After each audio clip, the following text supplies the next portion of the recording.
what has the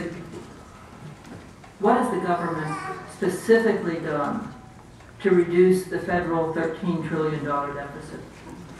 Well, I think that what we really need to do if we're going to reduce the deficit is, first of all, we have to get defense spending under control.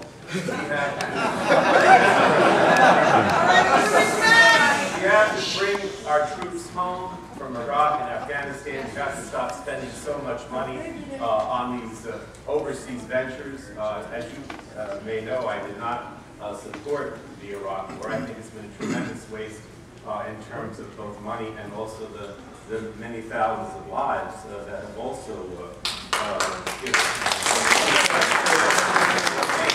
But I also think that over time, we can get the deficit under control if we reduce spending. And also, one of the things we need to do is to, when we renew the tax policy at the end of this year, not give huge tax cuts to corporations and to wealthy people.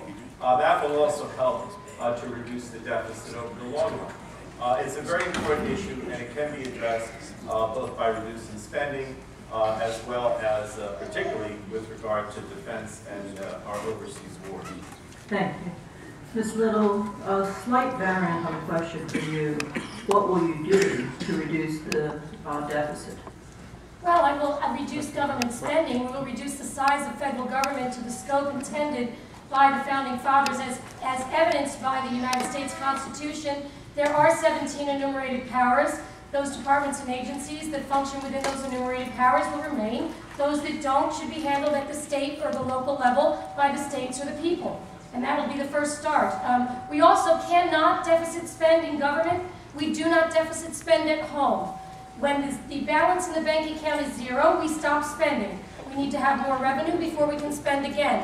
And incidentally, you can't spend the same dollar twice, which means if it's intended on the budget for one item, it cannot then be borrowed and brought to another budgetary line item. That's simple math. We need to approach government in a very straightforward, simple method in order to deal with the spending issues. I think it is unfair to target the military. That's a national defense issue. Without our military, we have no sovereign nation. And so we definitely need to